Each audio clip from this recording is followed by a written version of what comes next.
the second Deputy Speaker to give a report to Madam Speaker immediately after business resumes. And the money that has been allocated for the budget is 253 billion 89,454,320 kwacha.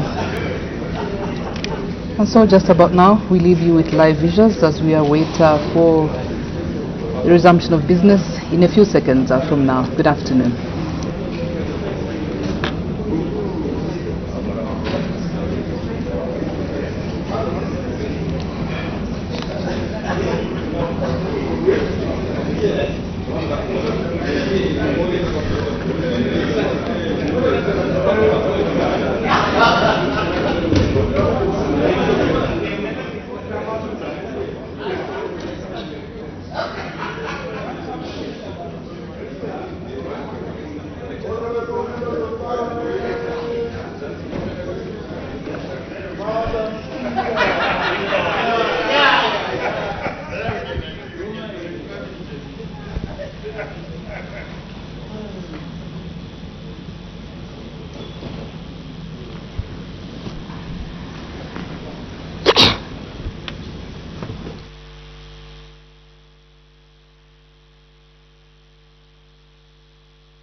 Good afternoon. Thank you so much for still being with us on Parliament television.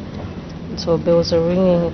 We don't have a quorum in the House. It is a requirement that 1/3 of members of Parliament must be present in the House for any business to transact. And so once the quorum has been formed, we expect business of the House to resume.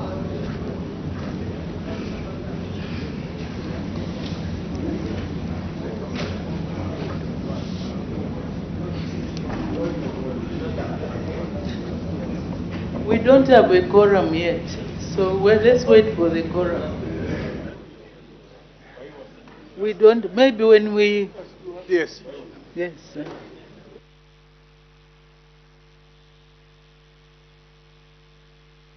So we start with the chairman announcing, then you can raise your point of order. Or which one is better?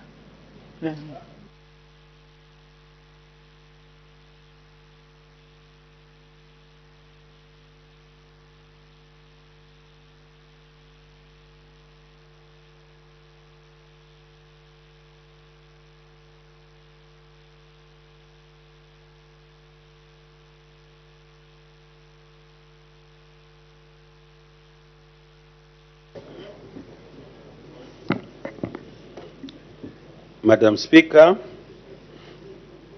when business was suspended, the Committee of Supply had just finished considering Head 99, constitutional and statutory expenditure. May I now give the report of the Committee of Supply?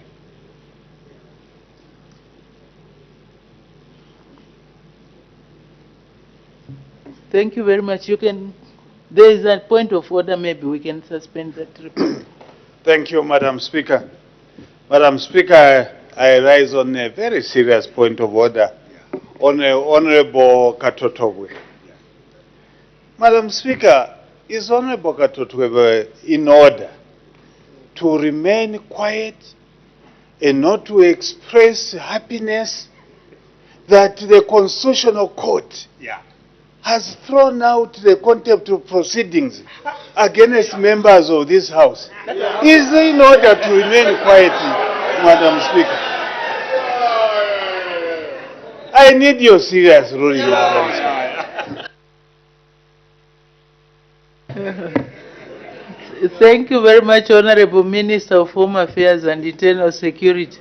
I don't know what role the Honorable Member for, is it Wapula? What role he was playing in the contempt of court proceedings, but I thought he was one of the contemners, the people who were alleged to have committed contempt. You should express happiness, Madam. So I don't know why he's not smiling, but he's smiling from...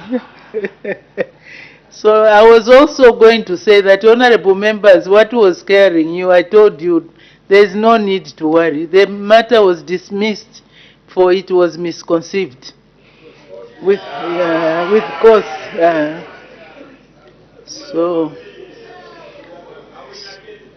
So with that, we need to see the attire to celebrate the winning. May the Honorable Deputy Speaker to continue with the report.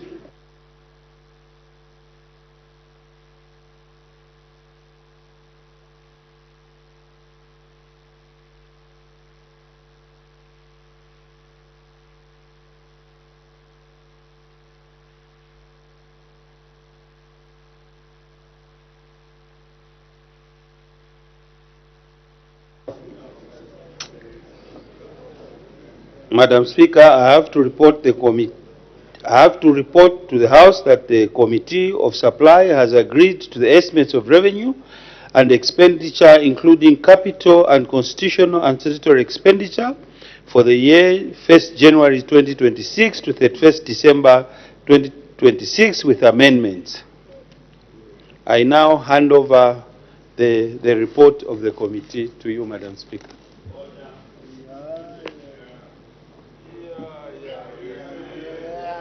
You should be happy.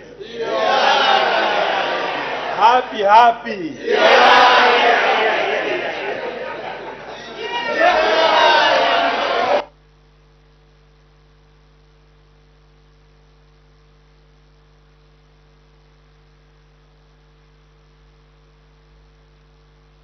The chola has been seen. So, day for consideration of the report. Friday, 12th of December, Madam Speaker. Report to be considered on Friday, 12th December 2025. The acting leader of government business adjournment. I feel like we should go on and go on.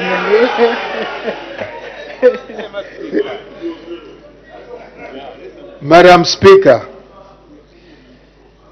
I beg to move that the House now adjourns. Order, honorable members. The question is that the House now adjourns. Any debate? Any objection? The question is agreed to. The House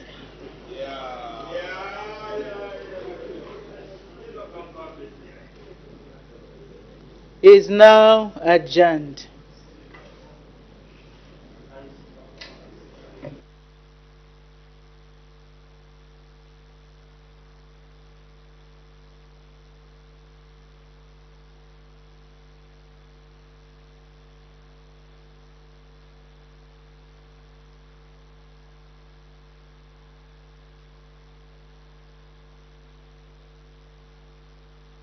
Live visuals are coming your way as the House has since adjourned. Business will resume tomorrow, Wednesday the 10th of December 2025, starting at 14:30 hours. Time now to look at business that has been considered on the floor of the House, starting at 14:30 hours. Madam Speaker did make some announcements. She has received communication to the effect that in the absence of our Honour the Vice President, who is attending to other government business, the Minister of Defence, Honourable Ambrose Lufuma MP, has been appointed acting leader of government business in the House from today, Tuesday, the 9th of December 2025, until further notice. In the other announcement, Madam Speaker recognized the presence in the public gallery of pupils and teachers from St. Vincent Palot Catholic School in Lusaka District. Madam Speaker, on behalf of the National Assembly of Zambia, warmly welcomed the visitors to the National Assembly. We did have a ministerial statement. Madam Speaker did permit the Minister of Green Economy and Environment to make a ministerial statement on the 30th session of the Conference of Parties held in Belém, Brazil, from the 10th to the 21st of November 2025. And so the Minister did say that the conference was also intended to translate the first global stock take into concrete actions to bridge the identified gaps on mitigation, adaptation, and resilience building. And the host country, that's Brazil, described COP30 as an implementation COP and wanted to launch a decisive decade of implementation, shifting from commitments to measurable, accelerated delivery of climate action. In addition to the Belém Declaration, the minister said countries adopted the following decisions referred to as the Belém political package. The first one, a political signal to triple adoption finance by 2035. He said adoption finance is the funding that helps countries cope with climate impacts already unfolding, such as building food resilient foods, improving water storage during droughts, or expanding early warning systems. And that countries nationally determined commitments, while providing progress, if implemented, are falling short to reach the mitigation necessary to avoid exceeding 1.5 degrees Celsius. The minister also said a new mechanism to guide just transition one to the summit's most consequential outcomes was the creation of a just transition mechanism. Countries also agreed on indicators for the global goal on adaptation, and that for years parties have been trying to define how to measure global progress on adaptation, which is a difficult task considering climate resilience looks different from one country to another and even from place to place within each country. The minister went on to highlight some of the strides Zambia made by attending the COP30. He said an opportunity was availed for Zambia to have bilateral engagements with other countries, and notable where countries Zambia already engages. And in addition, he said the engagements were also conducted with potential bilateral partners. And he did say that engagements were also undertaken with the multilateral and international organizations, and these included the Climate Investment Funds, that's CIF of the World Bank, the Africa Development Bank, the Executive